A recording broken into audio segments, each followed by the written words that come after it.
नमस्कार, आप देख रहे हैं आज तक। मैं हूं आपके साथ नवजोत रंधावा। सबसे पहले बड़ी खबर, दिल्ली में इस बार सार्वजनिक स्थलों पर छठ पूजा नहीं होगी और दिल्ली हाई कोर्ट ने सार्वजनिक जगहों पर छठ पूजा पर रोक लगा दी है और इस बारे में दायर याचिका खारिज कर दी गई है। हाई कोर्ट ने सीधे तौर पर कहा है कि जब जान बचेगी तभी पूजा होगी।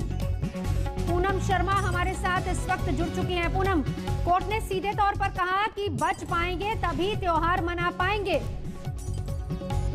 बिल्कुल ठीक कहा आपने। और कोर्ट का व्यू था कि जहां पर लगातार दिल्ली सरकार को अपने पुराने नोटिफिकेशंस को चेंज करना पड़ रहा है और पहले जहां 200 लोगों को शादियों या गैदरिंग में जाने की परमिशन थी, उसे घटा के अब खुद दिल्ली सरकार 50 कर रही है। तो ऐसी स्थिति में छठ पूजा के लिए जहां पर हर रोज लाखों लोग इकट्ठा होते हैं एक ही घाट पर, वो अलाउ नहीं किया जा सकता, क्योंकि इससे सीधे तौर पर कोविड की समस्या और ज्यादा बढ़ेगी और सीधे तौर पर ये मौत को निमंत्रण देने जैसा है। इसीलिए कोर्ट ने याचिकाकर्ता को कहा कि क्या फिलहाल आप स्थिति दिल्ली की नहीं देख रहे हैं कि कितनी विकट है और कोरोना के केसेस लगातार रिकॉर्ड बना रहे हैं, लगातार बढ़ते जा रहे हैं।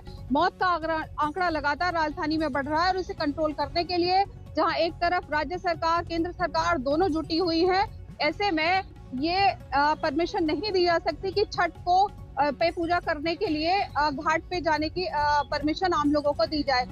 इससे पहले दिल्ली सरकार भी साफ कर चुकी है कि इस बार छठ पूजा जो है वो लोगों को अपने घरों के पास ही करनी पड़ेगी, घरों में ही करनी पड़ेगी। और उसके लिए जिस तरह से नदी के तट पर जाकर जो पूजा होती है, जो अर्घ दिया जाता है, वैसे इस बार इंतजाम नहीं हो सकते, क्योंकि लगातार जो संक्रमण की स्थिति है वो दिल्ली में बढ़ रही है।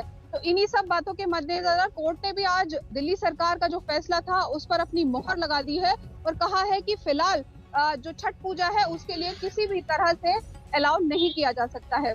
बिल्कुल, सेहत रहेगी तो हम धार्मिक कार्य कर पाएंगे, पूजा पाठ कर पाएंगे, यही एक कोर्ट का कहने का मकसद भी था। पूनम शर्मा हमारे साथ हैं। जिंदा रहेंगे तभी त्योहार मना पाएंगे, कोर्ट ने सीधे तौर पर ये कहा।